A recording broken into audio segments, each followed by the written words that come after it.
매주 수요일 보이는 라디오 유튜브 생방송으로 함께합니다. 세상에 이런 토크가 다 있다. 수요 정치 토크 시간입니다. 반갑습니다. 안녕하세요. 네, 박수도 한번 쳐주시죠. 네. 이게 건강에 아주 좋답니다. 꼭 뭐 제가 시킨다고 꼭 따라하시고 짜증나고 화가 나는 정치죠. 그러나 외면할 수도 모른 채 할 수도 없는 정치입니다. 이런 정치를 부담 없이 싸우지 않으면서 얘기를 하고 있습니다. 싸우더라도 금방 화가 풀립니다. 이분들요 방송 토크 마치시면은 화해하는 커피 티타임 하신다고 합니다. 예, 우리 정치도 이거 좀 본받았으면 좋겠는데 예.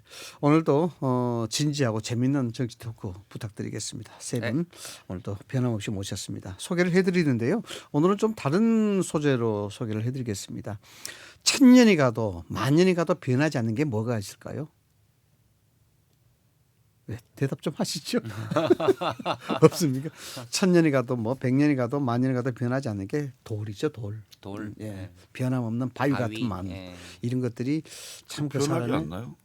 통화도 되고. 네, 아 그런가요? 그럼요. 물에 씻기기도 하고. 잘 보이지 않습니까? 기껏해야 우리가 살아봐야 100년밖에 못 사는데 그 돌의 변함을 어떻게 알겠습니까? 예. 요즘은요 DNA가 전부 다 이어지고 자료가 그 저 컴퓨터에 전부 저장돼 있기 때문에 다 보입니다. 그런데요 소개를 우리 김철민 교수님 소개를 마치기 전에는 말씀하시면 안 됩니다. 홍 박사님이 가만히 있잖아요. 알겠습니다. 자 시간이 없으니까 변함없이 오늘도 닉네임 돌에 대한 명칭으로 소개를 해드리겠습니다. 먼저 보수 진영의 부싯돌 홍인천 박사님. 부싯돌. 네. 어둠을 밝히는 유일한 돌이죠. 네. 지금 뭐 보수 진영 한국당이 찬밥 더운발 가릴 때가 있나요? 불을 켜야 되는데 뭐 라이트 찾고 뭐 휘발유 찾고 이럴 여가가 없을 것 같습니다.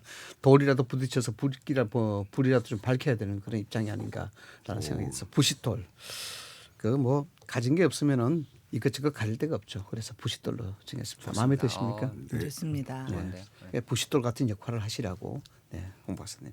자, 두 번째 진보 진영의 짱돌. 짱돌. 권익위 약간 이거 관장님. 데모 느낌이 좀 나는데. 대학교 때 뭐 짱돌 한번 뭐 던져봤다 뭐 이런 분들 많이 계시죠. 네. 예. 이 짱돌이 공인된 무기화로 공인된 예. 돌입니다. 유일하게 무기화 쓸 수 있는 공인된 공인은 아닙니다만 그렇게 인정이 되고 있는 돌이죠. 다윗의 무기죠. 다윗과 골리앗 할 때. 그건 또 해석도 하시고 유럽에서도 그렇고 중국에서도 그렇고 우리나라에도 그렇고 투석 부대가 이 짱돌입니다. 이 짱돌이 크기가요 손바닥 안에 딱 들어갈 정도의 크기입니다. 이 너무 커서도 안 되고 그래서 이게 무기를 사용할 수 있다는 건데 제가 무기를 사용해라고 짱돌이라고 붙인 건 아니고요. 민주화 운동 때 아스팔트 바닥에서 짱돌 좀 던져봤다라는 분들 정의감 그 사회적 정의 때문에 그 짱돌을 들어선 것이죠. 그래서 그런 정의로운 마음 변치 마시라고 알겠습니다. 제가 진보진영은 감사합니다. 짱돌로 정했습니다. 예. 자 무기로 사용하는 게 아닙니다. 네. 평화주의자입니다. 폭력 싫어합니다. 네. 자 마지막으로 중도개혁 진영의 누름돌 김철근 박사님이십니다. 누름돌. 그게 무슨 돌입니까? 동치미 무 누르는 거. 누르는 김장 거. 때 넓적한 돌이죠. 김장 네. 때 그 야채라든가 채소를 발효시킬 때 그 조금 안정감 있게 만들고 발효를 잘하게 하는 그런 돌이 우리나라 고유의 돌 누름돌입니다.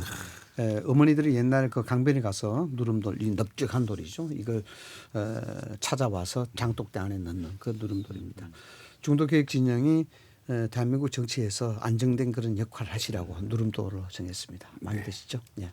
이렇게 해서 오늘 세 분은 돌 이름으로 했습니다. 부싯돌, 짱돌, 누름돌입니다. 다 좋은 걸 해주셨네 오랜만에. 네. 그래서 감사합니다. 제가 오늘 좀 주제가요 너무 다투는 주제라서. 근데 우리가 이런 걸 하나 알아야 되겠습니다. 롤링스톤스 아시죠? 네, 밖으로 예. 롤링스톤스의 롤링스톤스가 왜 롤링스톤스냐면은 구르는 돌에 이끼가 끼지 않기 때문에 예. 그렇습니다. 정치는 늘 변화와 혁신으로 굴러야 된다라는 그런 뜻도 이번 닉네임에 들어가 있다는 거 좀 알아주셨으면 하는 생각입니다. 예, 본격적인 토크 들어가도록 하겠습니다. 뭐 예사롭지 않은 국정 전국 상황이 이어지고 있습니다. 우선 첫 번째 주제로 청와대 하명 수사 의혹입니다. 네, 의혹. 이 검찰 소환을 앞두고 숨진 전직 특감 반응 이걸 둘러싸고 정말 예사롭지 않게 지금 국정이 전국이 흘러가고 있습니다. 우선 공통적으로 제가 질문을 드리겠습니다. 이 사건의 가장 본질, 그 핵심이 뭐라고 생각하십니까? 손을 들어서 먼저 이야기하실 분. 짱돌부터 하실까요? 아니 저 먼저 하셔야죠. 야당에서 먼저 하셔야지 제가 네. 해명해야 방어적으로? 되니까. 자, 아니, 좋습니다. 문제를 일으킨 데서 말씀을 하셔야죠. 이게 뭐 교묘한 좀 전략이 들어가 있는 것 같기도 하고. 자, 부시돌입니까, 짱돌입니까?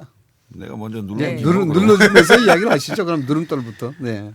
이 문제의 핵심은 권력의 개입에 의한 선거 공작이냐, 일단 민심을 조작한 거 아니냐 이런 거잖아요. 네. 이런 건데 지금 백원우 민정비서관실에서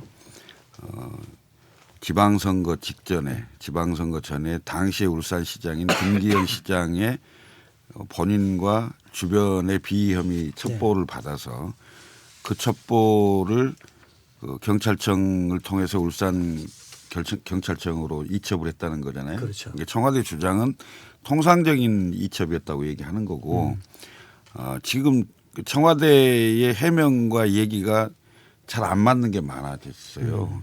드러나는 게 이제 이 사실관계대로만 얘기를 한번 해보자고요. 백원우 민정비서관이 이른바 별동대라고 하는 특감반원의 2명을 별도로 두고 네.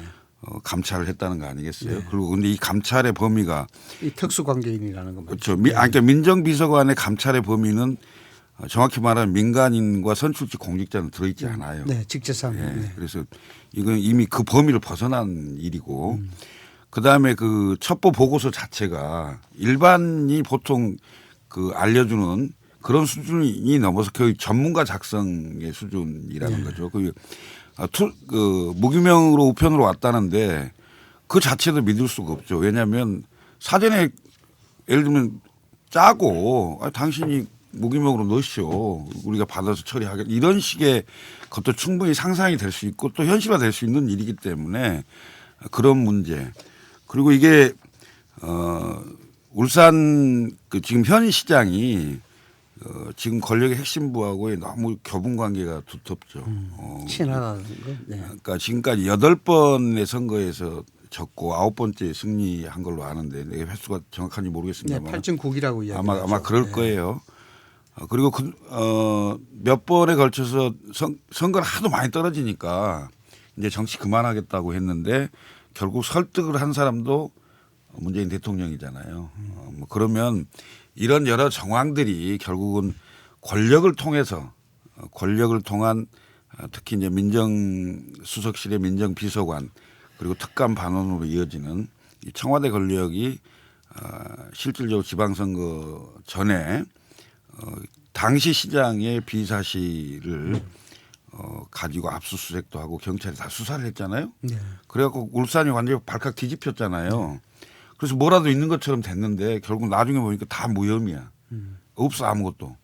그리고 실제로 경찰에 그 고소고발한 사람과 경찰의 수사팀장하고 오늘 아침 언론에 보니까 뭐 535회인가 530회 정도가 넘는 통화를 했다. 통화 기록이 네. 나왔다는 그게 거 아니에요? 오늘 아침에 보도가 그러면 많이 이게 됐죠.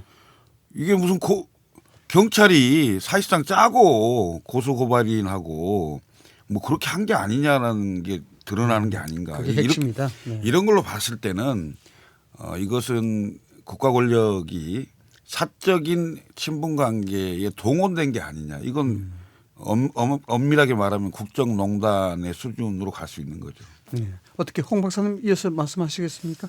저는 먼저 돌아가신 전직 특감 반원의 명복을 빕니다. 어제 방송에서도 가족분이 오열하는 모습을 몇 차례 봤는데요. 보는 내내 마음이 참 아프고 어떻게 대한민국에 이런 일이 있을 수 있을까.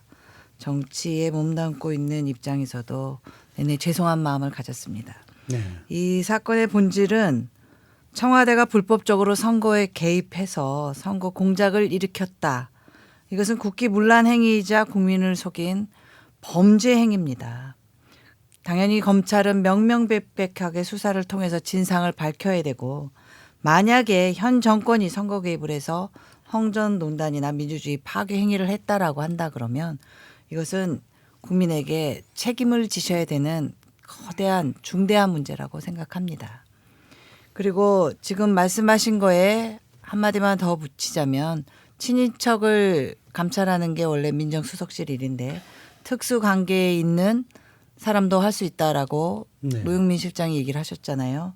네, 고래 고기 사건으로 내려갔다라고 말씀을 하셨는데 국민을 너무 우습게 하시는 거죠. 그렇죠? 울산 앞바다에 있는 고래가 물을 예, 특수관계에 있는 게 아니고 물을 뿜지 않고 불을 뿜을 일입니다. 이런 무책임한 언행을 또 그것을 항변이라고 하고 있는 청와대는 이제 대통령께서 직접 나서서 사과를 하셔야 국민에게 실망 주시고 아픔 주시고 분노 주신 것에 대한 책임이라고 생각합니다. 네. 뭐 하실 말씀이 많으실 것 네, 같은데 그래서 공 이게 과장님. 방송해 네. 보니까 저는 한 2시간 해야 되더라고요. 원래 공격하신 분은 짧고 그러니까 뭐 해명하신 길고 하는데 고래고기는 특수 관계 동물입니다. 일단은 네. 그 고래고기 사건을 설명을 안 드릴 수가 없어요. 네. 이게 이제 고래고기 사건 하니까 애청자 여러분들이 잘 모르셔서 무슨 사건인가 싶은데 그 당시에 민정수석실, 민정비서실 소속 이제 고인을 포함한 민정비서실 감찰반원 30여 명이 이제 울산에 내려가서 조사를 했던 것은 검경 갈등을 조사하기 위해서 내려간 겁니다. 30여 명이나 내려갔어요. 예. 대면 청취 작업 아니 울산에 내려간 게 30여 명이라는 게 아니고요. 네. 그래서 이제 18년 1월경에 청와대가 어떤 조사를 하냐면 기관별 이해 충돌 사건을 전면적인 조사를 합니다. 2018년 1월 달에 그러니까 이제 부처와 부처 이해 충돌 예, 사건에 대해서 부처와 청와대 부처 자체에서 그러니까 왜 기관별로 자꾸 업무 마찰이 일어나는가를 전면적인 실태 조사를 합니다. 네, 그게 고래고기 사건으로 그 인한 중에 유발되는 하나가 그 중에 하나가 고래고기 사건입니다. 고래고기 네. 사건이 뭐냐면 울산에서 한 40억 대의 그 밍크 고래를 이제 불법 유통했던 업자가 네, 불법 이제 포획 구속이 유통. 됩니다. 네. 경찰에 잡혀서요. 그거를 검사가 다시 그 불법 유통업자한테 그 고래고기를 다시 넘겨주는 일이 발생을 해서 당시 그 지금 의혹의 핵심 인물로 떠오르고 있는 당시 울산의 황 청장이 그 검사를 직접 수사하겠다. 광역수사대가 울산 광역수사대가 그렇게 수사에 들어갑니다. 그때 이제 검찰이 그 수사를 또 반대합니다. 이러면서 울산지검과 울산경찰청이 이해 충돌이 강하게 발생을 해요. 네, 그때 뭐 언론 많이 이 사건을 보도됐죠. 네. 조사하러 내려간 겁니다. 이 고인은. 근데 이게 그 특감 반원과 민정수석실 소속 행정관들은 기본적인 고유의 자기 업무가 있습니다. 민정비서실 행정관이 특감 반원처럼 감찰 업무를 할 수는 없죠. 다만 이렇게 범국가적인 어떤 그 TF 활동을 할 때는 청와대 직제상 그 역할을 할 수 있게 돼 있습니다. 그래서 이 고인이 되신 행정관이 검경 간의 이해충돌 사건을 조사하기 위해서 내려간 것은 청와대 직제 내에 있었던 정당한 업무 행위다. 이게 일단 청와대의 설명인 것이죠. 자꾸 하신 고인도 당신은 이 고래고기 사건으로 발생한 검경 간의 이해충돌 사건을 조사하러 내려간 것인데 왜 내가 김기현 전 시장의 동생과 비서실장의 비위 조사를 하러 내려갔다고 검찰이 나를 수사하려고 하는지 이해가 잘 안 된다. 이런 항명을 했다라고 하는 관계된 증언이 있는 거죠. 그래서 이 고래고기 사건을 청와대 민정수석실이 내려가서 조사를 한 것은 합법적 활동이었다 이런 것이고요. 검찰의 주장 아니 검찰의 의심처럼 실제로 청와대 행정관들이 내려가서 김기현 전 울산시장 동생과 비서실장이 비위 사건과 관련돼서 첩보 활동을 하고 내사를 했는지는 진상 규명이 되어만이 청와대의 주장이 맞는지 또는 검찰의 의심이 맞는지 그 진상을 밝혀져야 됩니다. 단정적으로 그때 청와대가 불법적인 울산시장 특감 감찰을 했다라는 주장은 아직까지는 사실로 밝혀진 바가 없는 거죠. 또 하나의 중요한 포인트가 하나 있습니다. 뭐냐면 백원우 민정비서관은 팩스나 이메일이나 또는 뭐 택배를 통해서 관련된 범죄 혐의의 비위 사실이 올라오면 그 관련된 비위 사실의 제보를 정리해서 반부패 비서관실로 넘길 수 있는 권한만 있습니다. 이것을 직접 검찰 또는 경찰에다가 수사를 하라 말아라고 이첩하는 권한을 갖고 있는 사람은 반부패 비서관, 과거의 사정비서관이라고 하죠. 박형철 비서관이 이게 제일 중요한 네. 권한입니다. 민정비서관이 바로 경찰에다가 이거 직접 수사해서 이러면 당연히 불법이죠. 그러나 반부패 비서관에게 넘겼고 반부패 비서관이 경찰청으로 이첩을 한 것 아니겠습니까? 그러면 실제로 경찰청에다가 수사가 필요하다라고 판단해서 이첩을 한 당사자는 백원우가 아닙니다. 반부패 비서관인 박형철 비서관이죠. 박형철 비서관이 누구냐면 아시다시피 윤석열 총장과 함께 박근혜 정부 때 국정원 불법 댓글 사건을 엄정하게 수사하다가 옷을 벗은 강골 검사입니다. 이 강골 검사가 백원의 지시에 따라 불법적인 감찰한 내용을 경찰청에 넘겼다. 이렇게 맞아떨어져야지 지금 검찰이 주장하는 모든 그림이 딱 맞아떨어지는 것이죠. 그런데 지금 의혹의 핵심에서 박형철 비서관은 빠져 있습니다. 왜냐하면 경찰청에다가 그 수사 의견서를 제출한 사람이 박형철 비서관이기 때문에 그런 거 아니겠습니까? 그래서 앞에에 대한 이제 검찰 수사가 진행 중인 와중에 고인이 자살하는 이 비극적인 사건이 발생했기 때문에 실제로 백원우 비서시 민정비서관 소속의 행정관들이 울산에서 했던 활동이 불법적인 전 시장에 대한 감찰 활동이었는지 아니면 청와대의 설명대로 검경의 이해충돌 사건만 조사하고 올라왔는지가 이번 사건이 김기현 전 시장에 대한 불법적인 개입이 있었냐 없었냐를 밝혀내는 중요한 열쇠고리가 될 것 같고요.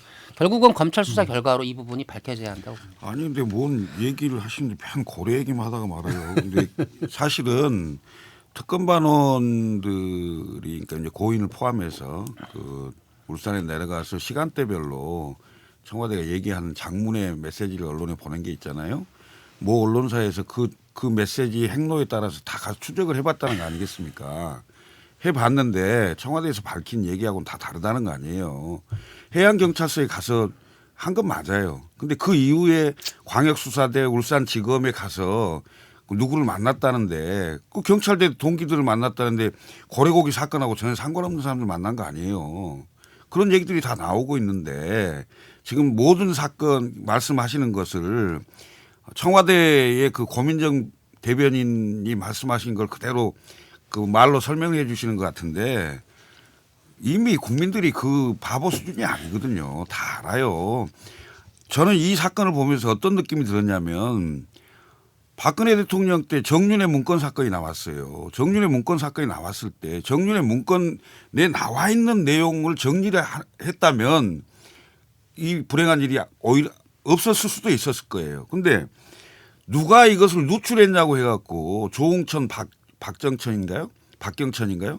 이분들을 결국은 이제 수사를 한 거 아닙니까? 그 당시 자, 네, 수사를 했죠. 이런 상황이 생겼잖아요. 생겼으면 청와대 내부에서 지금 특별감찰관도 없어요. 청와대 내에서 지금 다 끼리끼리 형님 동생 해서 같이 근무한 시간이 상당히 오랜 기간 지나면 서로 견제 기능이 사라져요. 다 형님 동생하고 뭐 어느 정도 봐줄 건 봐주고 과거에 인연이 길면 길수록 그건 더 심해지는 거거든요. 지금 거의 그 수준에 와 있는 거라고 나는 봐요.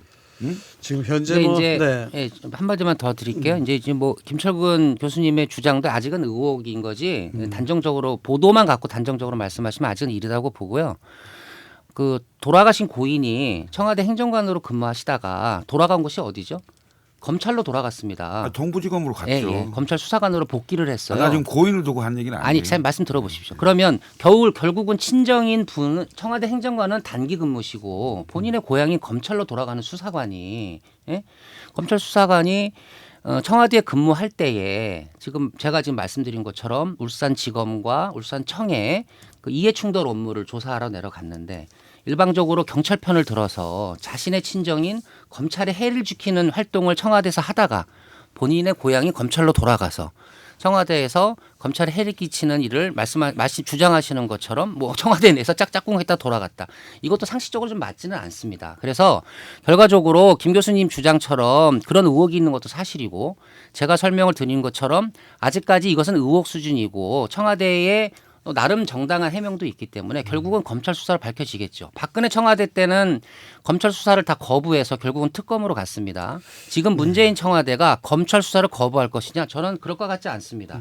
뭐 이걸 그냥 가만 놔둘 검찰도 아니고 지금 검찰의 수사 행태를 보면 완벽하게 검찰의 독립성을 보장받고 최고 권력기관인 청와대를 향해서 깊숙하게 수사의 칼날을 들이대고 있는 것이거든요. 결국은 의혹이 있고 잘못 검찰의 있으면 수사 해야죠. 결과로 다 밝혀져야 된다는 안타까운 측면이 있습니다만 현재 나오고 있는 검찰의 일방적인 주장이 청와대가 불법적으로 선거에 개입했다라고 단정적으로 보기에는 너무 이르다. 저는 그 말씀을 드리는 겁니다. 뭐 아직까지는 뭐 의혹 제기된 상황이고 뭐 검찰 수사를 지켜봐야 될 그런 사안이긴 합니다만 지금 뭐 이 얘기 자체가 최근에 뭐 여의도 정치권도 비롯해서 전 사회적으로 굉장히 이제 핫 이슈가 되고 있기 때문에 오늘 세 번 말씀하시는 것들도 뭐 그 범주에 벗어나지 않는 아주 뭐 치열한 그런 얘기가 될 것 같습니다. 저도 한 말씀 드리면요. 네. 지난 정권에는 공청 개입 혐의만으로도 징역 2년형이 선고된 바가 있습니다. 만약에 현 정권이 선거 개입을 했다라는 게 지금 의혹만이라고 말씀하셨지만 그 의혹이 진실로 밝혀져서 선거 개입이 됐다라고 한다 그러면 이건 대통령이 책임져야 되는 문제라고 생각합니다. 그렇지 않습니까, 관장님? 그렇죠. 그리고 지금 부처 간의 갈등이 있어서 특검반을 조직해서 내려갔다 그랬어요. 정권 초기에. 근데 이번 정권 들어서는요. 조국 전 장관 때도 검찰 수사를 못 믿는다. 수사 중이다 하면서 여태까지 국민을 정말 지리하게 지치게 할 정도로 힘들게 했거든요. 또다시 정부하고 검찰하고 그러니까 정부 여권하고 검찰하고 BH하고 검찰하고 이렇게 극대극의 갈등을 일으킬 수가 없어요. 그런데 계속 국민에게 이렇게 아프고 힘들게 해서 갈등을 보여주는 것보다는 이번에는 오히려 검찰에 적극적으로 협조하셔서요. 끊임없이 제기되고 있는 이 의혹에 대해서 오히려 검찰에 명명백백하게 사실관계를 밝혀주시는 게 나을 것 같아요. 그렇지 않으면 이 검찰을 압박하기 위해서 공수처를 밀어붙인다라는 수밖에 없잖아요. 검찰을 못 믿는 거 아닙니까 기본적으로. 검찰에서 파견된 사람도 못 믿고 파견돼서 다시 검찰에 돌아가서 검찰하고 어떻게 무슨 관계가 있지 않은가 못 믿게 된다 그러면 대한민국의 사법은 죽는 거죠. 그러니까 차라리 BH가 나서서 검찰 수사에 관계된 모든 사람이 자기 발로 가셔서 조사를 받아서 지금 포렌식 하면 다 나온다는 거 아닙니까? 그렇죠? 아까 돌 얘기도 하셨는데 돌의 역사도 추적이 되는데 돌을 핸드폰 추적하면 다 바로 나오는 거 응용하셨네. 아닙니까? 그러니까 윤석열 검찰총장을 대한민국의 가장 못 믿을 사람으로 만들지 마시고 국민에게 신뢰할 수 있는 국민이 믿을 수 있는 검찰로 인정받게 하기 위해선 청와대가 먼저 가서 수사를 받으시는 게 조사를 받으시는 게 예의라고 생각합니다. 토크 시작하기 전에 이 주제만 가지고도 뭐 서너 시간 그냥 넘기겠다 이런 얘기를 농반진반으로 했는데 보니까 완전 그러네요. 3시간 해야 돼요. 아직 제 설명할 게 굉장히 많은데. 지금 뭐 부싯돌이 아주 뭐 튀기는 소리가 여기 번쩍번쩍 납니다.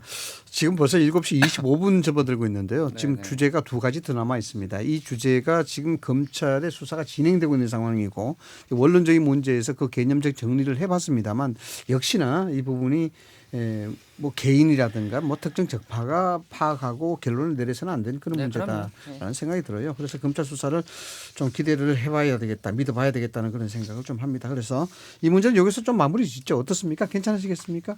네. 계속 뭐 하시겠습니까? 검찰이 하시겠죠, 검찰이. 예. 이 문제는 여기서 아니 근데 일단은 듣고요. 민주당 얘기도 한마디 해야 되는데. 네, 민주당 얘기 뭐 뒤에 또 자연스럽게 그래요? 할 수 있을 뭐 거예요. 그러시죠 뭐. 하세요. 예. 자 일단 뭐 지금 뭐 하명 의혹 수사는 그렇다 치더라도 이제 국회 상황이 좀 심각합니다. 어떻게 될지 국민들이 많이 걱정을 하고 계시는데요. 뭐 문재인 대통령이 이례적으로 국회에 대한 또 강한 유감도 표명을 했고 비판도 쏟아냈는데 한국당의 필리버스터에 대한 문제입니다. 이게 필리버스터 어떻게 될까요? 지금 뭐 어느 정도 좀 합의점이 찾아가고 있다는 그런 얘기도 간간히 들리기도 합니다만 한국당의 입장에서는 계속 필리버스터를 진행시킬 그런 생각이시죠, 홍 박사님? 네, 진행시켜야 되는데 지금 국회가 열리지 않고 있죠, 본회의가. 네. 그래서 본회의를 민생처리법 또 우리 민식이법 맞나요? 그거를 네네네. 처리하기 위해서 열어달라고 그렇게 얘기하는데 열지 않고 계세요. 바른당 입장에서도 열지 않는 것에 동의를 하시나요? 저는 급한 법은 예산안과 함께 먼저 처리하시는 게 마지막 국회의 소임이라고 생각하는데 왜 국회를 열지 않고 계시는지. 그리고 대통령께서 경험해 보지 못한 대한민국, 이게 국회 탓이 아니고요. 대통령 탓이신 것 같습니다. 공수처하고 또 선거법에 그렇게 사활을 거셨다면 오히려 열어서 국민에게 알리고 국민의 판단을 받는 게 낫지, 본회의 자체를 맡고 있다라는 건 저희 한국당의 탓은 아닌 것 같습니다. 김철민 교수님은 어떻습니까? 이게 뭐 바른미래당이 동조하는 분위기가 크게 좀 나타나지 않고 있다는 그런 뭐 인식도 제기가 되고 있던데. 아니 우선 그 네. 무한 대결 정치를 좀 중단해야 되겠죠. 네. 저는 한 걸음씩 물러서야 된다고 생각하고, 문재인 대통령이 정쟁의 한복판에 스스로 뛰어든 셈인데요. 문재인 대통령은 국가의 수반이자 행정부의 수반입니다. 이른바 한 계파, 한 정당의 대표가 아니죠. 그리고 한쪽 편에 서서 야당에게 뭐 훈계하듯이 이런 식의 그 발언하는 것은 대단히 적절치 못하고 문제를 더 꼬이게 하는 겁니다. 정말 문제를 풀려면 여당 원내대표든 여당의 대표를 뭐 비공개로 부르든 해서 뭔가 협상의 그 권한을 좀 주고요. 협상의 틀을 좀 넓게 가져서 국회에서 뭔가 문제를 해결하도록 이렇게 유도를 하는 게 옳지, 공개적으로 야당을 핍박하고 국회를 그 훈계하듯이 이렇게 해서, 이게 정치를 오래 안 해본 분이어서 그런 건지 모르겠습니다만 그게 해결이 됩니까? 전혀 해결이 안 되고 오히려 꼬이게 하는 일이에요. 이게 정치도 사람이 하는 겁니다. 감정이 있는 거죠. 대통령이 나서서 야당을 훈계하듯이 비판하고 이렇게 하면 야당이 예 대통령님 알겠습니다 하고 하겠습니까? 이거 오히려 반대로 더 튀지. 정치를 왜 이렇게 합니까? 일단 그 권혁기 관장님한테는 제가 이 질문을 좀 드려봐야 될 것 같아요. 그 지금 민주당이 주도를 해서 4+1 협의 체제가 지금 가동이 되고 있지 않습니까? 뭐 패스트트랙 처리 관련해서. 근데 이 와중에 지금 나경원 한국당 원내대표의 교체가 지금 임박해 뭐 사실 기준사실화 됐으니까 네네. 교체가 될 텐데 이게 변수가 될까요? 변수가 될 수 있을 것 같습니다. 왜냐하면 이제 신임 한국당 원내대표들이 이제 경선을 치르게 될 것 같은데 네. 그분들의 주요 역할이라는 것은 아무래도 이번 정기국회 이제 마무리가 돼야겠죠. 나경원 원내대표의 그 정기국회 전략은 그냥 문 닫기였다고 저는 봅니다. 198개의 법안 모두를 필리버스터를 필리버스터 신청했다는 건 네. 수만 시간 동안 필리버스터를 하겠다는 건데 그거는 뭐 영원히 국회 문을 열지 말자는 선언이었기 때문에 먹히지 않았던 거고요. 그리고 이제 그 본인들이 제출한 민생 법안까지 가로막았다라는 이제 비판이 이뤄지니까 나경원 원내대표가 어저께 했던 이야기가 5대 법안만 필리버스터를 하자. 5대 법안은 선거법과 검찰개혁법 그리고 유치원법이 들어가 있어요. 네. 그래서 민주당 입장에서 보면 유치원법을 필리버스터에 넣는다는 것도 사실은 좀 받아들이기 어려운 주요한 민생 법안으로 봤던 거죠. 그래서 나경원 원내대표의 전술은 일단 최대한 민주당이 수용할 수 없는 안만 가지고 계속 이제 협상에 나왔던 모양새였는데 신임 원내대표가 어떤 나름의 그 소신과 공약을 내세워서 그리고 당선되는지를 좀 지켜봐야 되는데 만약에 협상파가 당선이 된다면 결국은 한국당도 예산안, 민생 법안 그리고 연동형 비례대표제, 검찰개혁안에 있어서 무조건 문 닫기식 투쟁만 갖고는 국회가 완전히 공회전으로 끝나버리거든요. 그래서 일정 정도는 한국당의 요구안이 수용되는 나름의 그러한 재수정안을 형태로? 합의 처리할 의사가 있는 원내대표가 당선이 되느냐 이게 일단 중요한 이제 관전 포인트가 될 것 같고요. 어쨌든 한국당을 패싱시키고는 이게 법안 처리가 그렇죠, 되면은 어렵죠. 뭐 어차피 여권에서도 엄청난 부담이 될 테니까. 유의미한 제안이 이제 바른미래당에서 나왔죠. 그 바른미래당에서 연동형 비례대표제를 형식을 많이 낮춰서 한국당이 수용 가능한 준연동형 비례대표제로 수위를 낮추고 그리고 저번 방송에도 말씀드린 것처럼 공수처에 있어서 한국당이 가장 강하게 주장하는 검사와 수사관에 대한 임명을 대통령이 아닌 공수처장이 하는 이제 권은희 의원 안에 가까운 안으로 한국당과 합의 처리하자 이런 제안을 했는데 민주당은 한국당이 기본 정신만 받아준다면 충분히 내용적으로 수정할 수 있다는 입장을 가졌는데 나경원 원내대표가 일단 엊그저께 그건 안 돼. 그것조차도 안 된다라고 선을 딱 그어버렸거든요. 네. 새 원내대표가 바른미래당이 제안한 안에 있어서 한국당이 의견을 내고 합의 처리를 하자라고 하면 뭐 극적인 실마리가 풀리는 계기가 나올 수도 있을 것 같습니다. 권익기 관장님은 이렇게 전망을 하시는데 홍 박사님은 어떻게 보시나요? 우리 한교안 대표께서 단식을 시작할 때요 3가지 조건을 내거셨잖아요. 그 2가지가 지금 선거법하고 공수처의 원천무효입니다. 네. 저희 한국당의 입장은 선거법하고 공수처의 원천무효를 지금까지 원칙을 가지고 반대하고 계십니다. 공수처는요 지금 윤석열 검찰총장이 살아있는 권력에 대해서도 엄정하게 그리고 절대 권력에 대해서도 엄정하게 수사를 하고 계세요. 네. 근데 공수처를 왜 설치하는지 예를 들어서 공수처가 설치가 되면 지금 조사하고 있는 거 공수처가 가져가는 거 아닙니까? 네. 그렇죠? 그 국민이 다 아세요. 그렇게 예상이 돼요. 청와대에서는 안 가져갈 거라고 윤석열 총장을 그대로 이 수사를 계속하게 그 약속을 하실 수 있습니까? 그래서 반대하는 거예요. 공수처가 가져가서 이것이 전부 다가 청와대가 개입한 게 아니다. 선거 개입한 게 아니다. 조국 전 장관도 아무 문제가 없다.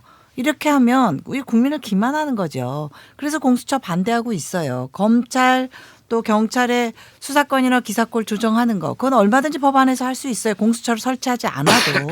그럼에도 불구하고 지금 저희가 민생 법안까지 볼모로 맡고 있다 그러는데 분명히 나경원 원내대표도 민식이법을 포함해서 민생 법안 그다음 예산안 먼저 열고 본회의 열어서 처리하고 그다음에 이것에 대한 필리버스터는 국회에서 정해져 있는 당연한 권리입니다. 그것을 국민에게 소상히 말씀드리고 판단을 받겠다는데 그것을 맡고 있는 건 민주당인데요. 그걸 저희가 마치 모든 것을 다 국회를 걸어 담궜다 그러는데 지금 국회 걸어 잠근 거는 민주당이에요. 선거법에 관해서도 국민의 사실은 선거법은 국민에게 직접 여쭤봐야 될 것 같아요. 워낙 혼란스럽고 심상정 대표가 얘기하셨잖아요. 몰라도 된다고 국민은. 국민이 몰라도 되는 선거법을 어떻게 제1야당이 그걸 통과시켜 줍니까? 그건 말도 안 되는 거죠. 그리고 50대 50이라든지 아니면 준연동형이라든지 이런 부분이요. 김종인 전 민주당의 비대위원장이 말씀하셨잖아요. 그거는 독일에서도 나치의 그런 독재를 막기 위해서 했었던 특이한 구조라고 얘기를 했어요. 지금 대한민국에서 문정권이 독재하는 데가 어디 있습니까? 지금 야당이 독재를 합니까? 그게 아니잖아요. 그런데 선거법을 그렇게 강요하고 있는 이유는 정의당을 위한 건지 아니면 본인들이 총선에서 자신이 없어서 그런 건지 이건 김종인 전 비대위원장의 말씀입니다. 이해가 안 되고 필요하지도 않은 제도를 지금 무조건 처리해야 된다고 하니까 민생법안에 그렇게 열심히 대통령께서 말씀을 하시면 좋을 텐데 그거를 말씀하셨듯이 김철근 우리 대변인께서 말씀하셨듯이 훈장님이 무슨 학생 나무라듯이 야당을 갖다 나무라고 계시니 이 야당이 받아들이겠습니까? 교수님 한숨이 나오십니까? 한숨부터. 답답하네요. 누름돌이십니다. 네. 저는 그 국회는 기본적으로 그 전 국민의 축소판이기 때문에 합법적인 정치 투쟁의 장이죠. 그래서 각 세력, 뭐 계파, 정파의 주장을 다 내놓고 근데 그 주장대로 갈 수가 없어요. 누구의 주장도 100% 수용될 수 없습니다. 그렇죠. 네. 그러면 크게 봐서는 여야로 볼 수 있는데 누가 51을 갖느냐. 41대 59의 끊임없는 경쟁이라고 보는데 이건 경쟁이 아니고 총만 안 들었지 거의 내전입니다. 이렇게 그 서로 간에 자기 주장만 하다 보면 결국 시간은 늦어지고 피해는 국민한테 가는 거예요. 그리고 열성 자기 지지자들 자기 진영 내에서 시끄럽게 하는 사람들한테 완전히 목매는 정치를 하는 이 정치로는 대한민국이 한 걸음도 저는 못 나간다고 생각합니다. 자, 기본적으로 게임의 룰인 거죠. 게임의 룰에 그 제1야당을 패싱을 하고 패스트 트랙에 올려서 밀고 가는 거 있잖아요. 이건 나는 집권여당의 국정운영과 국회 운영의 실패작 중에 하나라고 생각합니다. 그리고 두 번째 자유한국당도 자유로울 수 없어요. 사실은 199개를 한꺼번에 다 패스트 트랙에 걸어서 필리버스터에 걸어서 완전히 여당으로 하여금 국회 문을 잠글 수 있는 빌미를 준 거잖아요. 그리고 설명이 쉬워요. 자유한국당의 199건에 대해서 필리버스터를 해서 국회를 열 수가 없습니다. 이게 자유한국당에 설명이 안 되죠. 민생 법안도 통과를 못 시키게 하는 건 자유한국당이구나. 이렇게 되는 거죠. 결국 나는 제가 봤을 때는 여기 이 상황에서는 한 걸음씩 물러서세요. 물러서시고 오신환 원내대표가 얘기했듯이 핵심 쟁점은 결국 선거법하고 공수처인데 선거법 같은 경우는 지금 현행 선거법이 253대 47 아닙니까? 지역구 253대 47인데 패스트트랙에 올라와 있는 게 225대 75예요. 그렇죠. 그럼 결국 이것은 본회의 통과가 안 된다는 거 아닙니까?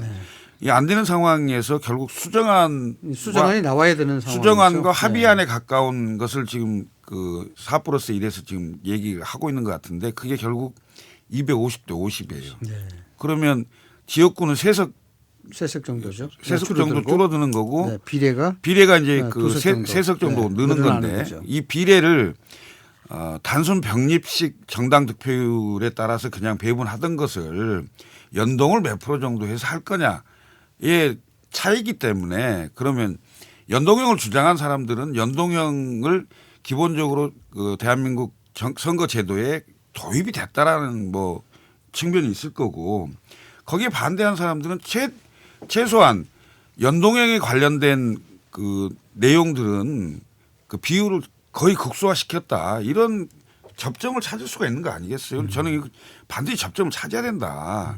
그렇지 않고 이렇게 파국으로 가서는 모든 피해는 국민한테 옵니다. 그다음에 두 번째 공수처 있잖아요. 공수처 과거에 사직동 팀과 대검 중수부가 사라졌는데 이건 결국은 절대 권력, 제한적 그 대통령 권력이 그 권력을 이용해서 사실상 야당 탄압과 그 사적 이익을 그 취할 수 있다는 그 우려가 강했기 때문에 그걸 결국 그 부서를 없앴잖아요. 그런데 이 두 개의 부서를 합친 것만큼의 강한 대통령 직할 사정기구가 생긴다는데 어느 야당이 찬성을 하겠습니까? 더군다나 OECD 국가에 단 한 비슷한 기구가 하나도 없어요. 없는 그런 기구를 전대미문의 기구를 만든다는데 야당은 당연히 반대하죠. 그다음에 검경 수사권 조정을 해서 경찰한테 수사권을 주자고 하면서 유독 공수처에는 기소와 수사권을 동시에 주는 이런 무소불위의 권력 기구를 만든다는데 민주당이 예를 들면 야당이었다. 이 가만히 있겠습니까? 난리 났겠죠. 지금의 100배, 1000배의 화력을 동원했을 겁니다. 그럼 이걸 충분히 이해를 하고 검찰에서 수사권을 떼냈던 것, 아니 기소권을 떼는 것처럼 공수처에서도 떼내고 뭐 이런 그다음에 처장, 차장, 검사, 수사관 임명에 관한 중립성을 좀 보장을 해서 실질적인 부패 전문 수사청으로서 좀 출발할 수 있도록 그렇게 합의를 해야 되는 거 아니냐 이 말이죠. 세 번의 말씀이 제각기 다 뭐 일리가 있는 그런 말씀이신 것 같아요.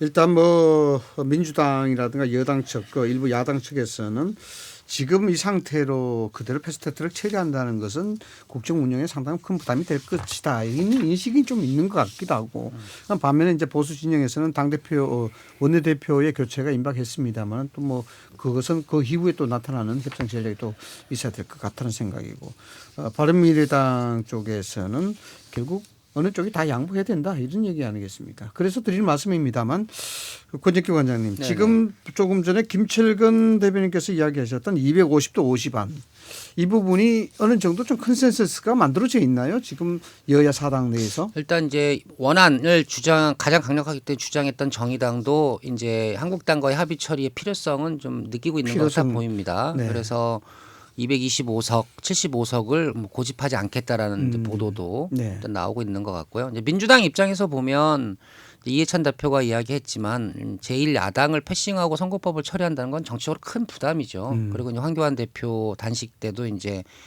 예방을 하고 와서 당내 회의 때 합의 처리를 반드시 원칙으로 했으면 좋겠다는 그렇죠. 이야기도 했던 것 같고요. 그게 뭐 진정성 없는 이야기는 아니라고 봅니다.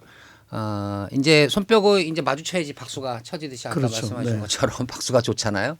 한국당 내에서 비례대표 폐지, 연동형 비례대표제 반대, 선거법에 선자도 못 거친다라는 강경한 입장에서 한국당 의원들의 불안감을 해소할 수 있는 수정안을 민주당과 타 야당이 받아준다면 그러니까 받아들일 수 있는 안을 안이 제기한다면 된다면 네. 우리도 협상에 나서겠다라는 그런 그 자세의 변화가 이번 원내대표 선출에서 보여진다면 저는 극적인 타결도 가능하다 이렇게. 근데 봅니다. 이제 관건은 정의당인데 뭐 250도 50 뭐 이야기는 될 수 있겠습니다만 연동률에 대해서는 어떻습니까? 이게 정의당으로서는 손해 보는 게 아닌가요?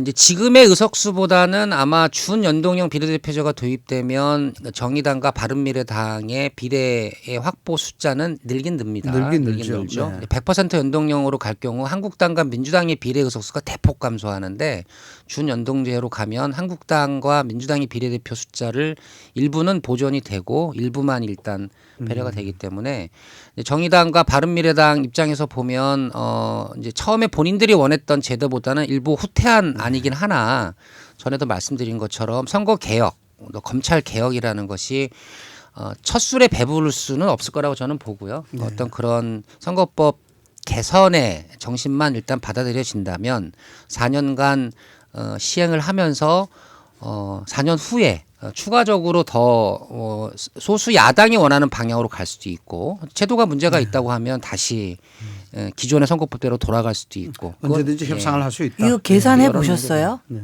준연동형률을 뭐 40% 하고 그러면 이게 몇 석이 늘어나고 어떻게 되는지 계산이 되세요? 대략적으로는 되죠. 아, 되시는 홍 박사님 그 계산해 설명을 보셨습니까? 해보세요 국민께. 왜냐하면 물어보시는데 저는 대답을 못 하겠어요. 어떻게 되는지를. 그 저번 주에 보니까 계산 못 하시던데 아세요? 얼마나 늘어나냐 그랬잖아요. 계산 안 된다고 그랬잖아요. 거 봐봐요. 국민이 모르는 선거법을 네. 어떻게 추진을 할 그래서 수 이제 있는지 저는 그 이해할 수가 없어요. 연동형 비례대표제의 핵심 정신만 이해를 좀 하면 될 것 같아요. 결국은 1등만 당선되는 저희 투표제도인데 소선구제가 그러면 20% 30%의 유권자의 표를 받은 정당의 후보가 낙선이 전국적으로 굉장히 많이 일어나기 때문에 유권자의 선택이 사표가 되지 않게 하는 제도가 비례대표 제도지 않습니까? 그것에 대한 보완이다 이렇게 이해하면 될 것 같습니다. 국민이 우리의 대표를 뽑는데 대표가 어떻게 뽑히는 정도는 알아야지. 그렇지 않고 결과를 봤더니 정의당이 지금 하나도 없다가 갑자기 이 제도를 도입하면 세석이 늘어납니다. 아니 국민께서 그걸 이해를 하시냐고요. 국민이 이해를 못하는 선거제도를 어떻게 지금 당장 처리한다고 하시는지 국민께 소상히 설명을 하셔야 됩니다. 알겠습니다. 자, 이 홍인정 박사님은 제도도 협상 그렇고. 반대파시네. 아니 이 선거법의 핵심은 그 지역 대표성과 비례성의 충돌이거든요. 그러니까 그 사실은 지역구가 준다는 것은 지역 대표성이 약화된다는 걸 의미하는 거잖아요. 저 미국 같은 경우도 양원제고 대부분의 OECD 국가가 양원제 채택을 많이 하죠. 일본도 양원제잖아요. 근데 우리는 지금 단원제 국회이기 때문에 이걸 인구비 2대 1을 벗어나면 그 위헌이 되는 상황이잖아요. 그래서 갈수록 농어촌 지역은 줄게 돼 있어요. 인구가 줄기 때문에. 그래서 지역 대표성 문제가 상당히 문제가 될 수가 있고요. 그다음에 방금 얘기했던 대로 그 이른바 그 사표가 되는 경우가 많잖아요. 그러니까 그 예를 들면 떨어지는 사람의 비율이 그러니까 득표가 많이 없어지는 건데 이거에 대한 또 보정이 필요한 거죠. 사실 정당 득표로 40%를 득표를 했는데 예를 들면 뭐 실제로 의석수는 50%가 넘는다든지 이번에 지난 지방선거 때 보면 서울시 의원에 민주당이 51% 득표를 했는데 실제 의석수는 거의 98% 되는 맞아요. 이런 불합리한 게 나오는 거에 대한 그 조정이 필요한 거기 때문에 독일에서도 그런 게 있었죠. 네. 이런 거기 석별제도죠. 때문에 사실은 정파가 당연히 자기에 유리하게 하려고 하겠죠. 그렇지만 지역 대표성과 비례성을 그 적정 수준에서 합의할 수밖에 없는 거 아니냐는 맞습니다. 거죠. 네, 참 이 문제 어렵습니다. 어렵죠. 조금 전에 뭐 청와대 하명 의혹 수사에 대해서도 이야기하는데 이 부분도 좀 팽팽한. 이것도 3시간 네. 걸리는 토론 네. 내용. 지금 선거법은 3시간 가지고도 좀 모자랄 것 같습니다. 제가 이해하는 데만 사실 뭐 하루 정도 걸려야 될 것 같아요. 그러니까요. 국민은 더 이해하시는데 시간을 충분히 두고 설명을 해야 되는데 지금 당장 열어서 처리해야 된다. 이게 마치 지고지선한 법같이 그건 무리가 있다라는 거죠. 제가 홍인전 박사님의 의견을 동조하기 위해서 이해가 안 된다는 얘기는 아니고요. 워낙 제가 수학 공식에는 좀 약합니다. 예, 좋습니다. 아무튼 뭐 이제 첨예하게 연말 전국이 여느 때보다도 좀 더 좀 치열한 대립적 상황이 아닌가 그런 생각이 좀 들었어요. 안타깝긴 합니다만 뭐 제로섬 게임이 아니지 않습니까? 정치라는 것이 그럼요. 협의와 합의 정신으로 이야기를 해야 되는데 양쪽 다가 좀 열린 마음으로 합의를 제시를 해야 되고 또 그걸 받아들일 수 있는 마음이 좀 필요하지 않나 생각이 듭니다. 자, 그건 그렇고 창당은 잘 돼갑니까, 김치근 교수님? 8일 날 뭐 이제 발기인대를 합니다. 네. 그래서 발기인대 끝나면 이제 그 수순 입국 가겠죠. 네, 알겠습니다. 뭐 시간이 좀 남아서 여러 얘기 듣기가 좀 짧은 시간이라서 항상 마지막 질문은 창당으로. 저도 그런 줄 알았습니다. 자, 오늘은 덤으로. 보수 진영의 반짝반짝 빛나는 빛이 되라고 제가 부싯돌로 명명했던 홍인전 박사님 또 같이 하셨고요. 짱돌이 정의감 잊지 마시라고 권익기 원장님 그리고 누름돌의 느긋함 안정감 잊지 마시라고 김정일 박사님 세 분의 토크 오늘도 재밌게 많이 들었습니다. 결국 참 오늘도 커피 한잔 하실 거죠? 네. 홍삼 라떼. 커피 안 한 지 오래됐는데. 네, 알겠습니다. 자, 매주 보이는 라디오 유튜브 생방송으로 같이 함께하고 있습니다. 어렵고 힘든 정치 얘기, 멱살잡이가 같은 정치 얘기 부드럽고 재미있게 풀어보는 그런 시간입니다. 수요 정치 듣고 세 분 오늘 토크 감사합니다. 감사합니다.